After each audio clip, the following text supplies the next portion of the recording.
Welcome to the I Am Transformed show. This podcast is designed to educate, inspire, and empower you to overcome and become the person you are fearfully and wonderfully made to be. The solo episodes are designed to bring you biblical principles and practical strategies on the challenges you face in life.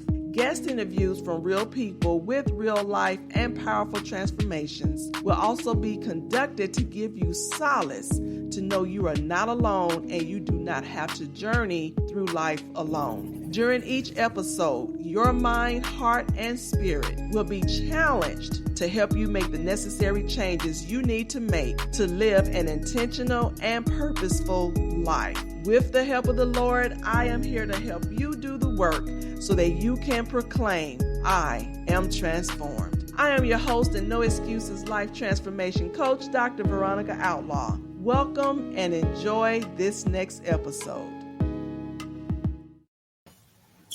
Great evening, everyone. Welcome to the I Am Transformed show, where we interview real people with real life transformations. If your own fears and insecurities are hindering you from pursuing your dreams, the wait is over. When you can change your mindset, you can change your life. So let's go after that life you desire and deserve. I am your host, Veronica Outlaw, and I am here to help you proclaim, I am transformed. Do me a favor and let's hit that share button so we can share this blessing with as many as we can. Today we have with us Toni C. Hughes. She's the author of Living Your Extreme Destiny, and she's here to discuss childhood upbringing with a dysfunctional relationship with her mother and how she overcame. Toni is a native of Nashville, Tennessee. She's an author, actor, and coach. While pursuing her love for acting and women empowerment, her goal is to be of service to all mankind while inspiring, impacting, and changing lives through her life coaching program. She's going to share how she found her purpose, pursued her passions, and share how you can do the same. You can follow Toni at www.ToniChughes.com, and we'll share more about that later. Miss Toni, how are you, my dear? Hello. I am well, feeling great. Awesome. Well, Toni, we're gonna dive right into it because I've been following you on social media, and I hear glimpses here and there. I'm not consistent with social media, so I'm glad to have you with us today. I'm so glad and honored that you accepted the invite and to share your story because I know it's going to bless and help so many people. Definitely. Looking forward to it. Okay, so let's start off with the easy questions. Who is Toni Hughes? Who is Toni Hughes? I love that question. Well, like you said in the intro, I'm originally from Nashville, Tennessee, by way of Charleston. I've been here since 2004. So Charleston has become my home. I'm actually in Somerville, sunny Somerville, I should say. So I'm loving it here. And I'm an actor. I started acting when I was in undergrad at Tennessee State University doing theater and transitioned to film when I moved here in Charleston. And I've pretty much been doing film ever since, but I still dabble a little bit in theater as well. So that kind of makes me a creative, I should say. And I'm also a writer and an author. I've just published my first book, like you said, Living Your Extreme Destiny. I'm excited about that. And it's been a journey, but my background, the reason why I moved to Charleston is because I had a job offer working for the Department of Defense as a computer scientist. So that's pretty much a little bit about who I am. I have two children, Malik and Malaya, that I love so dearly, even though they drive me crazy sometimes. But they are my babies. Yes, definitely. But they keep me pretty busy. So for the most part, that's the gist of who I am. Okay. Well, let's dive right into it. So today we're going to discuss your life experiences that essentially led to the birth of your new book, Live Your Extreme Destiny. So let's start with your childhood experiences. As you mentioned to me, how you dealt with a dysfunctional relationship, some hardships and some struggles with your mother. Yeah, exactly. And let me first distinguish when I say mother. And when I talk about my mother, I'm talking about my biological mother, the mother who birthed me into the world, because I also have a bonus mom, in which I mentioned in the book as well. And, that's the difference between the two. So I just wanted to make that clarification. I am talking about my biological mother. So when I was a kid, I started off living with my mother, and pretty much my mother she lived in the projects in Nashville on government assistance. And it was me, my younger sister, my younger brother, and I had an older brother. And I also have two other older brothers who live with my father. So while growing up with my mom, I experienced a lot of hardship as well as my siblings and a lot of dysfunction. And when I say dysfunction and hardship, I'm talking about something that's not normal, out of the norm of what you would normally expect in a healthy home or healthy home environment. So my mom was addicted to drugs for the majority of her life that I can remember. And so with that within itself was very challenging. And then she was also multiple abusive relationships with the men that she encountered with. And she also lived a life of prostitution to feed that need of getting the drugs to please her needs. So growing up, I pretty much had to raise my little brother and raise my little sister. I became the mom ultimately at a very young age. And it was very challenging. It was very difficult. I would have to make sure that they were up and ready for school, make sure that I had myself together, and then walk into school just full of shame and embarrassment, knowing what my mom was doing during the time she wouldn't come home. We were there alone, trying to feed ourselves when there was food there, which wasn't very often.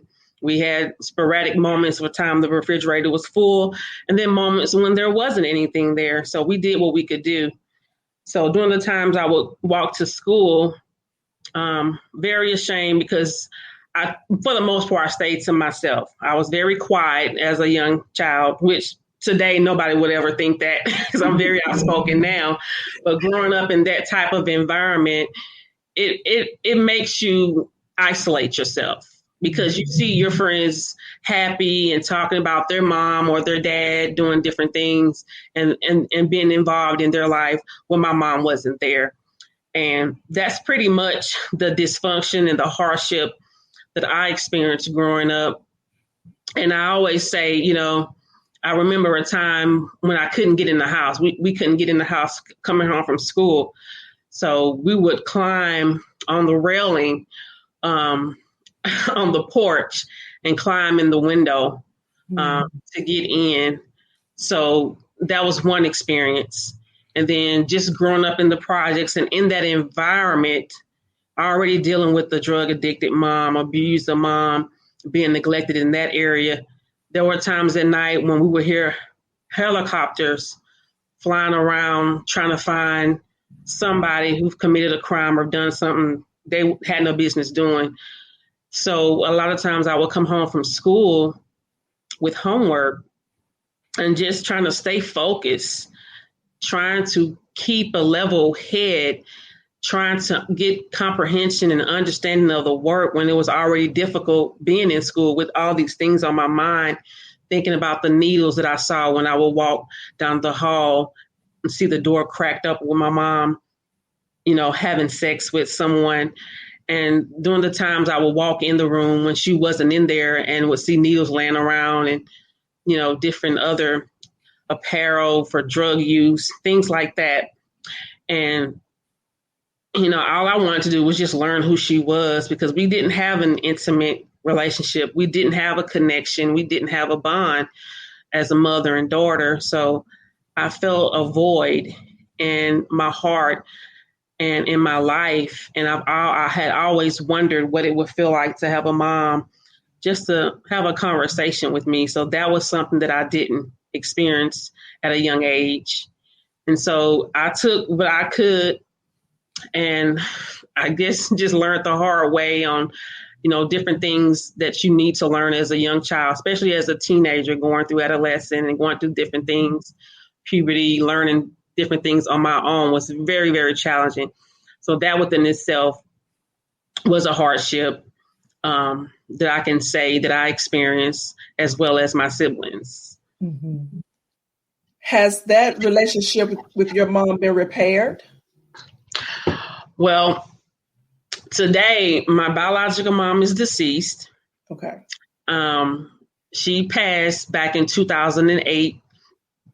And before she left this earth, we did, repair the relationship to the degree of what we could based on the mental state that she was in. And one of the things that I need to mention as well is that my mom, before she passed, had contracted HIV, AIDS. Okay. And so that's not what took her out, but that she did contract that, due to the drug use, the multiple partners, and different things like that. So, but we repaired the relationship. I made it my business to make sure that she had what she needed before she left this earth. And me and my siblings got together and took care of her the best that we could. Okay. So would you say you were in a place where you forgave her? Definitely. And to expound on that, forgiveness is not an easy thing to do when you grow up in the type of environment that I grew up in. A lot of people don't know that about Nashville. West Nashville was the side of town that we lived on. Is forgiveness is something that you really have to work hard at. Mm-hmm. And it's not something that happens overnight. And I look at my relationship with my mom, my biological mom, compared to what my younger brother had with our mom, was two different things. Like, we see things totally different. But one thing we did was we made sure we forgave her. And I think that's very important. That's very key. The reason we forgave her is because we needed to, and she needed us to, for us to help her before she departed this earth. And I know forgiveness is a big topic for you. Just listening in on one of your sessions when you were mentioning forgiveness, I will say to those people out there in the world that maybe experience or have experienced any type of dysfunction or hardship, to consider forgiveness. And not just for the person that you need to forgive, but for yourself. Right. And that involves and will help with healing for both parties. And the way we forgave our mom is what we had in our life was God, and knowing that the things that she dealt with wasn't her. It was the battle that she was dealing with. It was the disease that she was dealing with. And we don't know what she went through with, her upbringing. So that was something that we never had the opportunity to discuss with her, because she was 45 when she passed. Okay. So she was very young. I commend you for saying that, because a lot of times when people go through different types of trauma, they always say, what about me, without even considering that the other individual may be going through something that's way out of their control.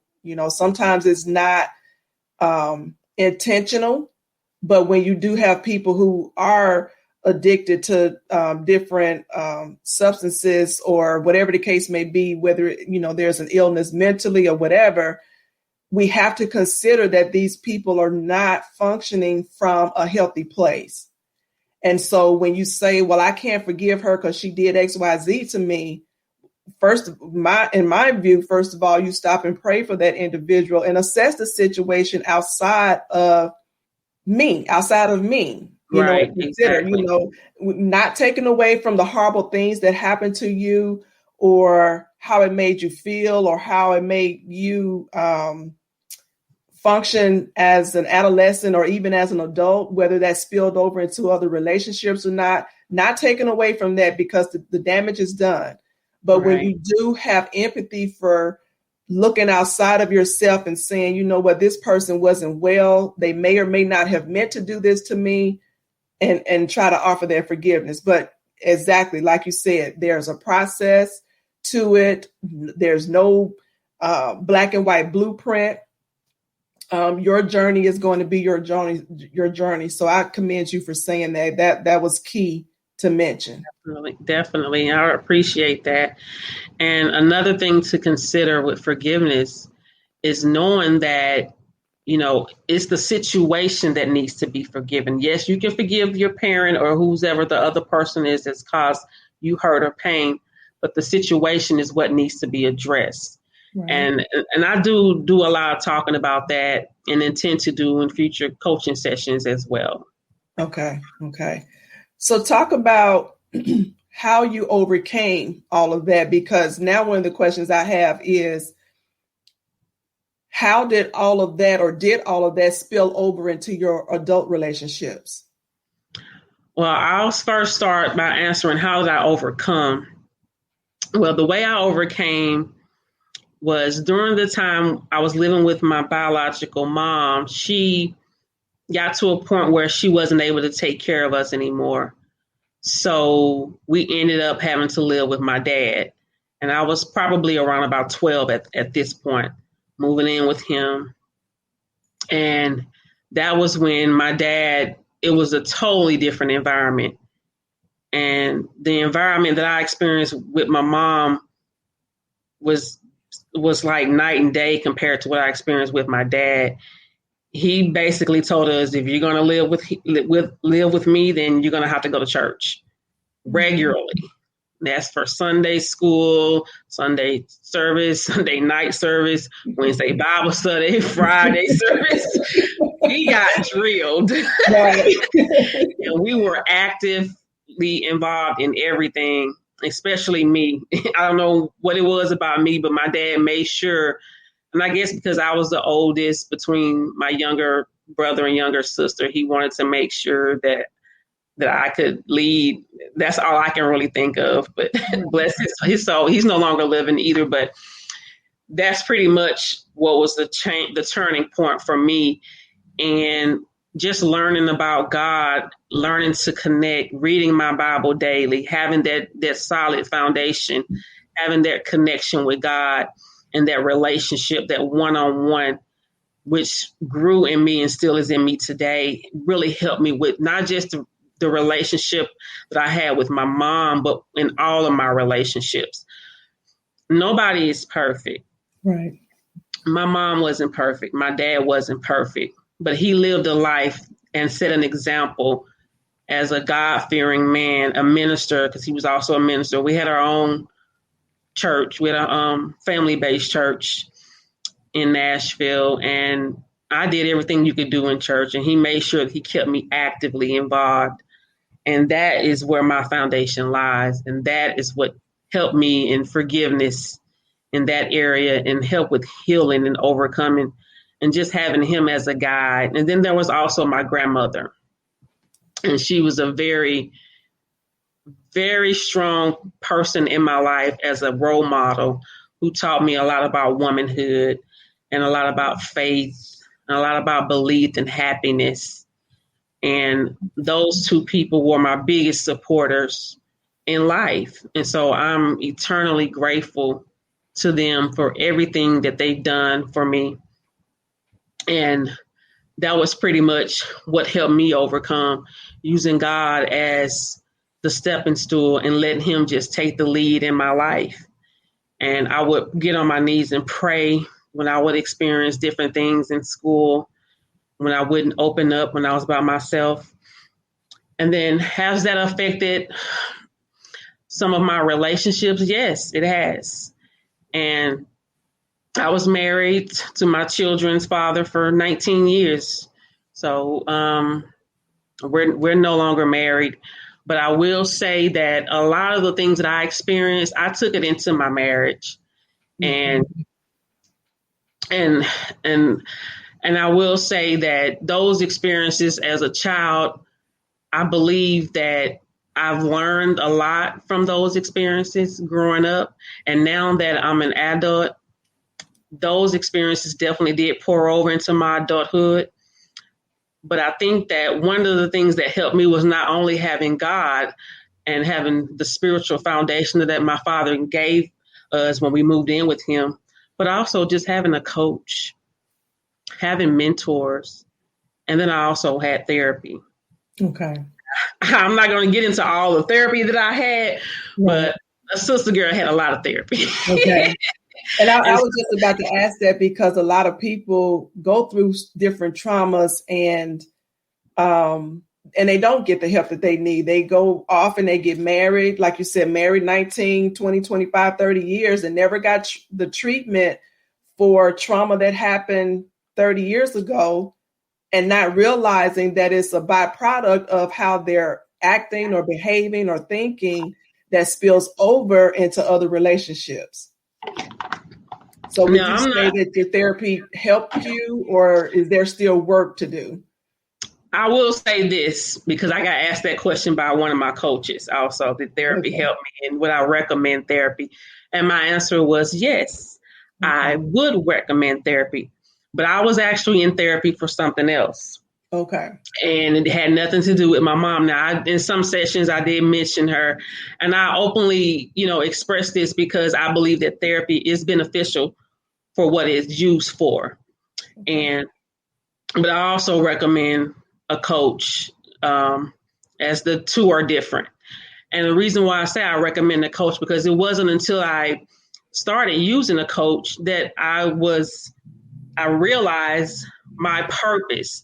I realized what God had called me to do. I realized where a lot of my pain had stemmed from that I didn't get when I was in therapy. So, and I was in several therapy sessions with several different therapists. Okay. So sometimes, depending on what you're trying to get and why you're in therapy, would determine whether or not it's beneficial for you. What I went for therapy for was beneficial for me. But the coaching that I had experienced with the coach, she had 30 plus years of experience coaching. And she really helped me out a lot.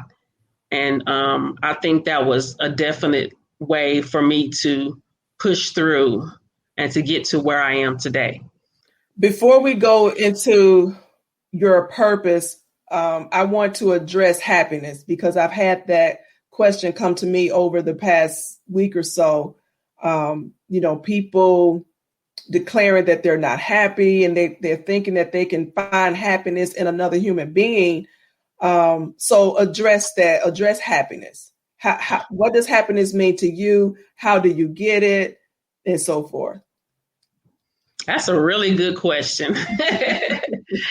And I love that question. And happiness, a lot of people think that happiness comes from relationships. Right. They think it comes from substance. Some people even think it comes from sex, some other outer source. Well, with me, I believe that happiness comes from within. I agree. It starts with you. No other person can make you happy. Yeah, they might make you smile. They may crack a joke, make you feel really good. But I think if we start with ourselves, look in the mirror, start doing the things that we love, finding the things that makes us happy and doing that, that's what's going to bring that happiness. That's right. What's going to bring that cheerful, that joy, the things that make you feel good about yourself. Those are the things, not anything negative, not anything that's going to cause some type of neglect or abuse or toxic ways or anything like that. But things that bring you happiness on the inside starts with you. I agree, because if you put stock into someone else making you happy, or someone else or something to validate your happiness, when they drop the ball, then you're not going to be happy. Exactly. So the only person you put all of your eggs into is God. He's never going to fail you. Now, us as human beings, that may not be our intent to fail an individual, but it can happen. We're humans. And so if you put your validation in someone else making you happy, you're going to be miserable. Exactly. That is so very important. And a lot of people get that mixed up. I remember just listening to Will Smith speaking about Jada one time, and he was talking about how, you have to make yourself happy. Jada can't make him happy. And, she might do things to make him smile, but it's his responsibility to make himself happy. And I agree with that. So definitely it starts with you. Right. So that leads me into my next question, and talking about purpose, because I think each person has their own identity. Whether we know what that is or not, that's a different topic, but we all have our own identity, and our identity, what we like, don't like, what we want to do, don't like to do, is totally separate from another individual. But the key is to tap into those things that you enjoy. I had to go through that after my daughter finished high school. I poured so much time and energy into raising her as a single parent, and caring for everybody else, that when she left home, I had a meltdown because there was nobody else there to take care of. And so I'm 40. I was, I think I was about 46 at the time. So I wasn't in my 20s or 30s. I'm 46, standing in the middle of the living room and had a meltdown. And so I had to do the work in my late 40s to date myself, to find out what I liked and didn't like. Found out that I love to travel. Just so many things. So all of that to say, we have to do our individual work, because for all intents and purposes, even if you were with somebody who just made you happy and smile all the time, they can pass away. Yeah. They could up and leave for whatever reason. And when that happens, where do you stand with your own self? And so I agree that happiness does come from within. So that leads me into asking you, what was that pivot point in your life that led you to discover your purpose in life? And how did you discover it? And what is that purpose? Well, the turning and pivoting point for me was when I realized I had a birthday, and that was what really started it. It was a birthday, and I was just asking myself, I was like, who am I? Why am I here? What purpose am I serving? What am I supposed to be doing? I was completely lost, and I wanted to know desperately. Like, I was just so determined to wanted to know, why was I here? What purpose am I serving? And at that birthday, I realized, I didn't know who I was. And here I am. I got 2 children, just went through a divorce, just had a birthday, and I felt completely lost. And I was like, this can't be, I don't know when my time is coming, but I want to know what I'm supposed to be doing so I can start doing it. Right. I want to get on my job, on my assignment, whatever it is, what I'm supposed to do. So what I did was what I always done when I had questions or wanted to know certain things was I prayed. And when I prayed, I asked God, why did you create me? Because that's what purpose is, our reason for being here, why we are created. And that's what I wanted to know. And I asked him. And at first I didn't hear anything. And when that happens to me, I fast. That was my next step. Okay. I said, okay, I haven't heard anything. So I did that. And with that, I said, you know what?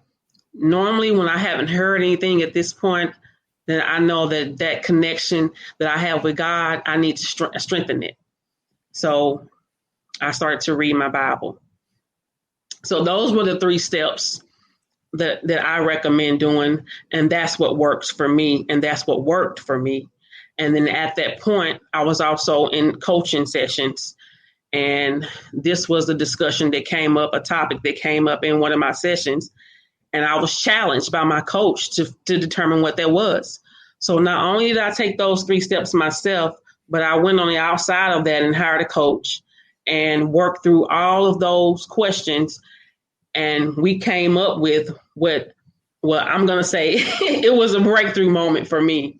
Okay. And the reason why I say that is because I finally could breathe, because I was holding all this in, all of this strong will and wanting to know all of these answers to these questions. And when I realized what the answer was and God confirmed it, then I knew. And what that was, as a coach myself, and what I do as a coach told me exactly what I'm supposed to be doing, and that is helping and serving others. And I've done it all my life. And I was like, well, wait a minute, I've always helped people and I've always loved to help others. And that has been something that I learned from my father and from my grandmother. And my dad, I would witness him helping people, strangers. And I would witness my grandmother taking complete homeless people into her home, preparing meals, providing food, clothes, whatever they would need. I would witness all of that from both of them. And that spilled into my life. And even with my bonus mom, I watched her provide meals in her ministry and the things that she was doing. So I had all these positive examples. And that's what brought me to where I am today as a life coach, giving back to the community, helping others, serving others, and being of service.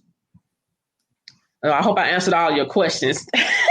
You did, because one of the questions that I get most is when you say you heard from God that, he confirmed, XYZ. What did that confirmation look like to you? Well, I'm the type of person, I'm a risk taker. Okay. And there are not a lot of people that are like me. I'm not bragging and being boastful, but I consider myself as being in the top 1%. The reason why I say that, because I think outside the box and I try to be as open-minded as possible. So I had more than one coach. And I've always had a relationship with God since that day I moved in with my dad. And that confirmation and the way that came from me, each of my coaches said the same thing. They didn't know each other. Oh, and wow. And it was crazy. And sometimes I find myself like, who do I credit? Which coach do I credit for me finding my purpose? So I'm like, well, you know what? It was confirmation through each of the coaches telling me, Toni, you will make a good coach. Or I hear it, coach, or me having that breakthrough moment with one of my coaches that made me realize, you know what, I can do this. I can be a coach. I'm always encouraging somebody. That's one word that I hear people saying about me a lot, is that Toni's a great encourager. And I say thank you for that to those that feel that about me. But, I really say thank you to God, because he's the reason. He's my purpose for wanting to serve. His Matthew 6:33, just seeking him and knowing what he wants and what he has for my life, that everything else is going to flow, whether it's relationships, whether it's business ships, whether it's finances, health, whatever it is. I know that if I have him in my corner and have him as the foundation, this quote that I came up with is, when you have faith as your foundation, you can't fail. That's right. So I strongly believe that through those coaches and those confirming words and hearing it from 3 different coaches made me feel like, man, this is what I'm supposed to be doing. Yeah. So what is the essence of your life coaching program? Well, what I do primarily is I coach women who have had a dysfunctional or toxic relationship with their mother. Okay. And I also coach on purpose, finding your purpose and living out your passion. And I'm really big on goals. I have several certifications under my belt, because you got to have those credentials. And with that, I say that I also have the experience, and I do tell my clients that I do talk about God in my sessions, but if some of my clients don't want to, then that's their choice. I don't put anything on anyone. It's not my job to make anybody a believer or make anybody believe what I believe. Right. But I do, because that's what helped me. I make mention, hey, this is what I talk about beforehand. And that's pretty much my target area in my coaching. Good. Okay. So someone comes to you and they want to hire you to be their life coach. Kind of briefly walk us through what that discovery process looks like to help someone find their purpose and passion in life. Definitely. So before we even get started, and I actually just created this, I have a workbook that each of my clients will get. And in that workbook, it's a workbook that helps me understand my clients' needs and help my clients understand what they're going to get out of the session. And also so I can understand what they expect to get out of the session. Okay. Within the workbook, it has in there, it's an intake form where there's some general information that I get from them, age, name, things like that. And then there's also a discovery session. And with my first consultation, which is a free consultation, I get them to basically break down on this discovery session what their needs are, what they want, and then we go into goals. And from there, we work on purpose, passion, if that's what they desire out of the session, because each client is different. Everybody wants something different. And that's pretty much what we follow through and follow from. And then if they want to continue, then we're going to the actual sessions where we break down in each session what their target area is based on that discovery session. Okay. How long are your typical sessions? Well, for me, the consultation is 30 minutes and the actual session itself, they're also 30 minutes. They span from, depending on what package that the client gets, from 6 to 8 sessions. And if they need longer, then we can extend it out longer as well. Okay. And so do you have more than half of those people who, when they leave your 6 to 8 sessions, they have a solid foundation of what their purpose and passions are? Definitely. And that's why I make sure that I get feedback from each client in each session. And that's very important. And so with the feedback that I've gotten from my clients, my previous clients that I've had, I've seen some transformation. Awesome. And I think that with that and with the follow-up, because I do keep in contact with my clients, I make sure that if there are any additional things that they desire, if they want any, more coaching, or are there any other areas, then I can recommend other coaches as well, depending on what they specify that their needs are. Because sometimes they shift. They may want to work on purpose or passion. And then someone may have experienced a divorce and may want a divorce recovery coach. So then they'll get recommended for that, another coach in that area. Or maybe there's a business that they want to start and they want coaching on how to start a business. Then I recommend a business coach, relationship, different things.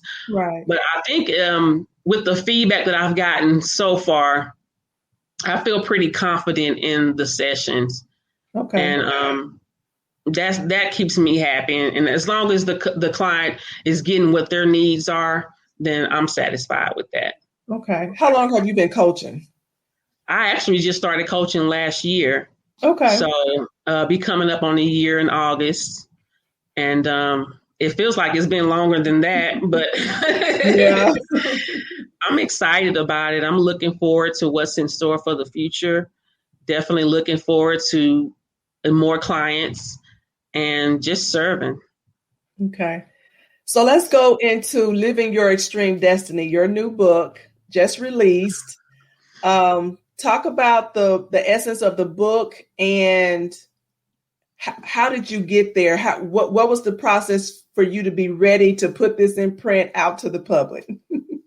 Wow, man. I tell you, this book, God was in it the whole way through. It was a process, I tell you. And the reason why I say that, because the title is not the original title. Okay. And I started October 2014. Oh, wow. I started writing this book. And, you know, it started with me wanting to know the answers to all those questions. Who am I? Why was I created? And when all those questions formed, I said, you know what, somebody else might want to know this information too. I don't want to be selfless. Let's get self out the way. How can I help somebody else? Here I am again trying to figure out how to help somebody. So I said, you know, it would be good to have this. And then I also wanted to leave a legacy for my children. Mm-hmm. And I said that, you know, let me come up with a title for what I'm trying to do myself. And the initial title was Living Your Passion. Okay. And it was all about passion. And then for some reason, my computer crashed. I lost about 3 or 4 chapters. Oh. And thankfully, I had about a couple of chapters handwritten, which we normally don't see people doing that these days. But I actually had a few notes written down. So I took my handwritten notes, prayed, and said, God, please tell me what you want me to do. I know you wanted me to do this, and I know there was a reason behind me wanting to start. And I took that, and with that, I said, let me keep pushing, because I know this message has to get out to people, because I'm not the only one that's curious about these things. Right. So I started retyping. I restructured the entire book, changed the title, and then I said, let me save some information. So I spoke with one of my mentors, and we came up with another way for me to save my work. So if something were to happen again, another crash, I could be prepared. And with that, I went to constructive creative writing groups, and we talked about the things in my book. So I shared some information, got some critiques, made some changes. And with the book, Living Your Extreme Destiny, that title itself is me. I say it's me all over. And the people that know me will say, you know, Toni, she's a risk taker and she does things on an extreme level. And that's where the word extreme came from. And then the living part was just something that I had took from the original title. And destiny was basically, this book is destined for me and for others who are interested in finding their purpose, living out their passion, because it's actually a guide. And the subtitle is a guide for defining, understanding, and living your passion. Okay. So that's the depth of how the book got started, and and the process. I tell you. So here we are today, and living your extreme destiny is here. Wow. So tell us where we can find the book. Okay, so you can find the book on Amazon, Amazon.com. You can also find the book on Barnes & Noble. And then my publisher, you can go to wesbopress.com. And then also my website, www.tonychughes.com. So outside of the book, are there any last words you want to give us on forgiveness, finding your passion and your purpose, dealing with past trauma? Anything we've talked about today, do you want to expound or anything, leave any advice or tips for the audience? Okay, forgiveness. Let's talk about that first. And I will say to anyone listening that's been through anything, and that's a lot of people, the first thing to do is acknowledge it. Acknowledge whatever it is that needs to be forgiven. Don't ignore it. It's a part of what's going to help you heal. Right. So that's the first part of forgiveness I would like to mention. And then keeping in mind that it's going to help you as well as the other person, if that's the area that needs to be forgiven, involved. So know that it's going to help you. It's going to help you overcome. It's going to help you get through that obstacle, help you overcome that hump, get to where you're supposed to be in life. Because it's going to hold you back if you just keep on holding on to whatever that pain is, that hurt is. So you have to learn to forgive yourself if you've done something that you had no business doing. Right. Let's talk about that. Maybe we've done some things. Maybe we've sinned. And a lot of times we are our own worst critic. We're hard on ourselves. Yeah. Look deep inside your heart and know that you are valuable and you're not perfect. You're human. Right. So forgiveness is the first step when it comes to different things we've been faced with in life that has been hard. So I definitely want to encourage any and everyone listening to take that first step. Mm-hmm. As far as trauma, what was that second one you mentioned? Purpose and passion. You should want to know your purpose. And the reason why you want to know your purpose, when you think about the world that we live in today for what it is, there's a lot of suicide. There's a lot of crime. Mm-hmm. There's a lot of hurting people, sickness. And these are some things that I mentioned in the book. So when you think about people that are living in their passion, that know what their purpose is in life, they don't have time to be thinking about robbing somebody, Right. killing somebody. They're happy on the inside because they're living what they were created to do. They're doing what they love. Exactly. So that's the advice I would give in that area. And anybody that's facing any trauma in your life, I know that there's a lot going on with COVID. A lot of people are losing loved ones left and right. There's a lot going on outside of COVID, job loss, sickness. I would say acknowledge the trauma. The same thing that you need to do with forgiveness. Acknowledge that there's trauma there and know that there is a higher being higher than yourself. Let him have it. Exactly. Let him take that wheel. Let him stir it. Stay still and know that you are loved and that you are not alone. Mm-hmm. The battle is not yours. Don't try to fight it alone. Get you a support system. That's right. Get those people that love you to love on you. And if you don't have a support system, pray and ask God to send you some. It could be a complete stranger. Yep. Yep. It could be virtual mentors, virtual guidance, whatever it is, whatever you need to do. Do a Google search on support systems. They're out there. Right. It doesn't have to be anybody in your family. It doesn't have to be loved ones, because sometimes our loved ones are the ones that cause the trauma. Right. Right. So I say seek it. Google is it's available for everybody that has a computer. And if you don't have a computer, go to the library. Right. So I would encourage each and everyone watching, each and everyone listening to know that you are loved, know that you are valuable. Whatever it is that you're seeking in life, find your purpose, know what you're passionate about, live and operate in it. Mm-hmm. I would add to, while you're seeking that support, which is highly needed, because we've got people in COVID who are being abused. They don't have anywhere to go. They want to escape. They don't know how. They don't have the means or the resources. I mean, it's so many variables out there. But while you're seeking that support, one of the things that I'm a huge advocate on is giving back. Don't just be the taker, take. Give back. That does something for your soul as well. It is very therapeutic, healing to give back. So don't, Definitely. you need the help, and we want you to get the help, but in doing so, turn around and pay it forward. Pay it forward. You'll be amazed at what that could do for you in serving. Definitely. And just simply serving.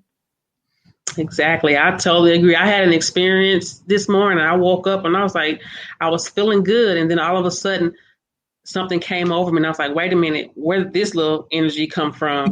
And I don't know if it was exhaustion or what it was. So I drove to the local Walmart and there was a homeless man, and I said, let me just bless him. I felt so much relief, so much better. So that is so true. And if it's just having a extra food, a plate to give to someone that you have left over. Right. It could be a number of things. It could be, having a conversation or letting someone just vent to you. Mm-hmm. Yeah. It doesn't have to be monetary. I remember one time I was in, I can't remember if it was McDonald's drive-through. All I ordered was a cup of coffee. The person in front of me didn't know that. But when I got to the window, the cashier told me that the car in front of me paid for my meal. They didn't know how much it was, but I guess the person asked.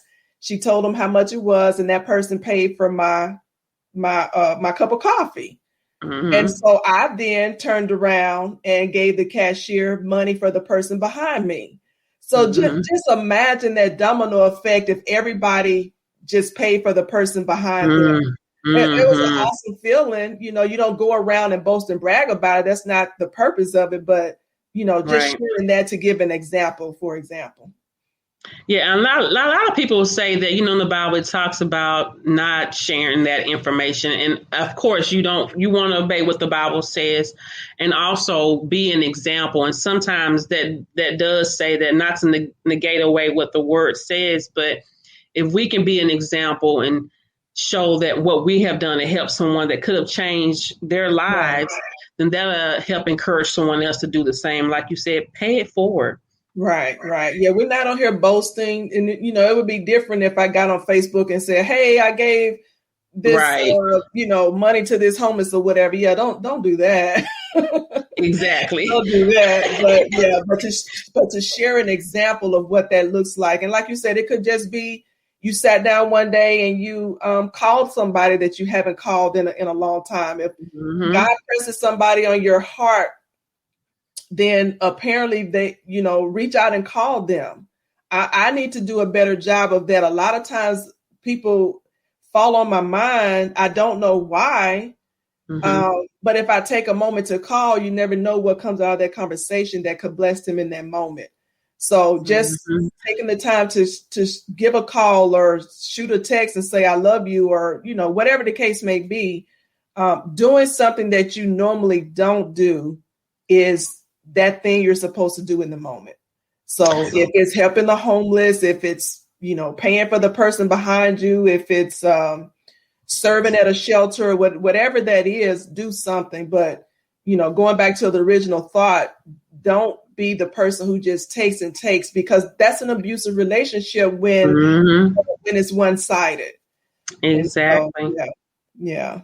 Yeah, I'm big on the win-win scenario, and that's even in relationships, business-ships, throughout your life and people you encounter. It has to be a win-win. I would recommend a win-win situation that way, each party can feel accomplished, can feel that they're not been taken advantage of or abused. Exactly. So, we would say. So, yeah, I definitely say that's the way to go. Exactly. Well, we don't have any questions. So do you have any last words? Tell people how to get in contact with you. And then if you have any last words, go for it.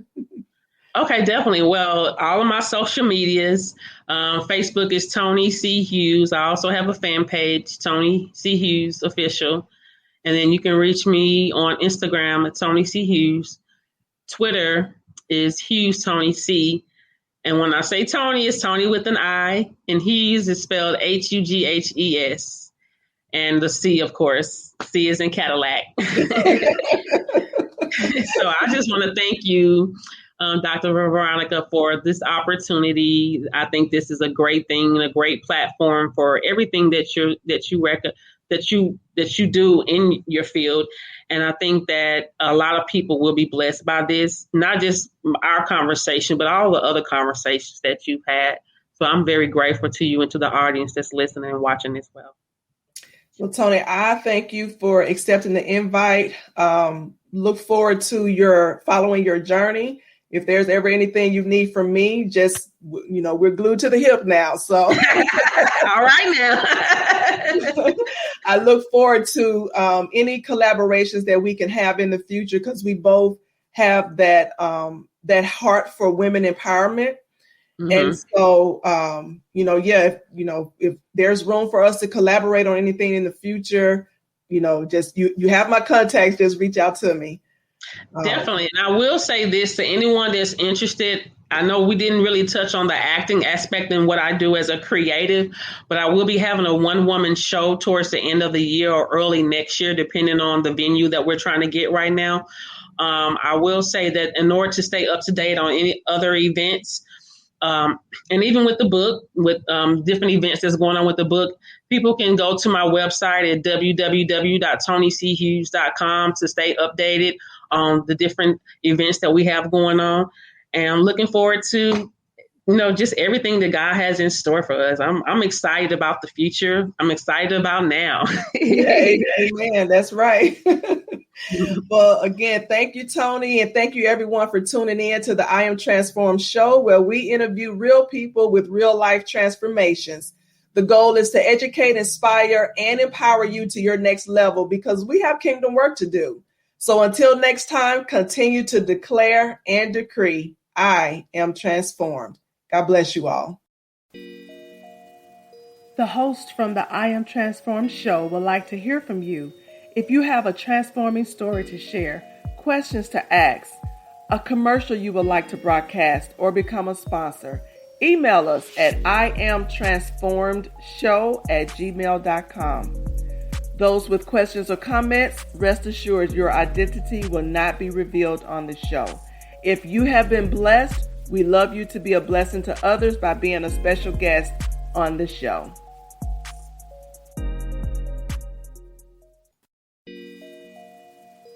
Help share the word by liking, following, and or sharing the I Am Transformed show with others. You may also find us on YouTube, Anchor, Spotify, Google Podcasts, Facebook at I Am Transformed Show. We look forward to connecting with you.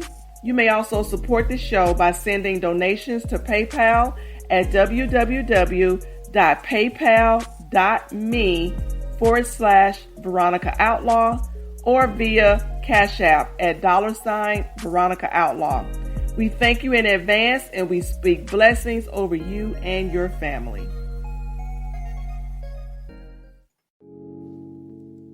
Well, my friend, we've come to the end of the show. Thank you so much for tuning in to the I Am Transformed show. We encourage you to take the principles and the practical strategies that you learned here today. Create and execute a plan of action that will help you transform your life. Our mission is to educate, inspire, and empower you to overcome and become the person you were fearfully and wonderfully made to be. We pray your faith was restored, your hope was ignited, and your vision was given clarity. You are not alone in this journey. God loves you, and so do I. Please subscribe to, like, follow, and or share the I Am Transformed show on YouTube, Anchor.fm, Spotify, Facebook, and other audio podcast platforms. If you have a powerful testimony to share, I invite you to be a guest on the show. So fill out the guest form at www.bit.ly/I